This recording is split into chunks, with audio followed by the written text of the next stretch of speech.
السلام علیکم ورحمۃ اللہ۔ وقت کی کروٹوں پر مسکراتا باب الظاہر۔ تاریخ کا سفر اپنے جلوں میں عجب نشیب و فراز سمیٹے ہوئے ہوتا ہے۔ وہ قافلے جو کبھی دنیا والوں کے لیے دشمن سمجھے جاتے تھے، آج انہی کے قدوم میں محنت کے لیے سرخ قالین بچھائے جا رہے ہیں۔ ہائے رے سیاست، کیا کیا رنگ ہے تیرے! یہاں نہ کوئی نقش مستقل ہے، نہ کوئی چہرہ بے داغ۔ پھر تعجب بھی کیسا! سیاست کا مزاج ہی کچھ ایسا ہے کہ کل کا مخالف آج کا مہمان بن جاتا ہے، اور کل کے طعنہ زن آج استقبال میں جھک کر کھڑے نظر آتے ہیں۔ 28 فروری 1958 کا وہ تاریخی دن آج بھی دارالعلوم دیوبند کی تاریخی فضاؤں میں تازہ ہے، جب افغانستان کے بادشاہ متوکل علی اللہ محمد ظاہر شاہ نے اس روحانی و علمی مرکز کا شرف زیارت حاصل کیا تھا۔ انہی کے نام سے قائم کیا گیا پرشکوہ باب الظاہر آج بھی ماضی کے اس سنہرے باب کی خاموش گواہی دے رہا ہے۔ اس دروازے کی طہارت و مجد کا نقطہ وسیع تر تاریخی پس منظر میں حوادث و انقلابات، جوش و شورش کے ہاتھوں کبھی ماد نہ پڑ سکا، اور اب تاریخ کا ایک نیا باب رقم ہونے کو ہے۔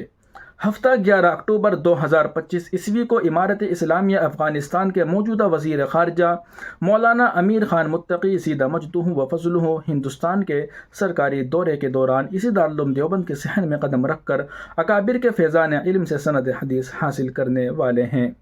اس کا کہ فقیری کے آگے شاہوں کے محل جھک جاتے ہیں۔ آج ہندوستان انہی کے نمائندے کو باعزت مہمان کے طور پر خوش آمدید کہنے کو تیار ہے۔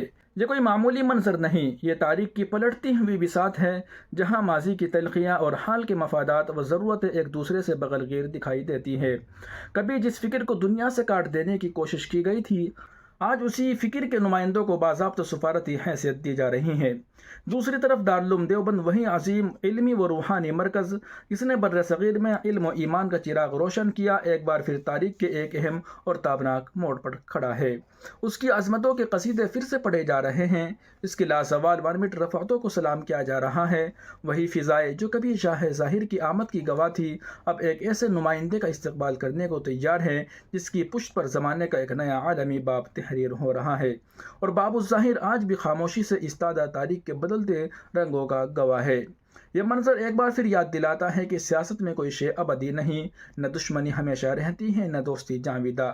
وقت کی موجیں تخت و تاج کو بہا کر نئی ساحل تراشتی رہتی ہیں، اور تاریخ ہر منظر کو اپنے صفحات میں سنبھال لیتی ہے۔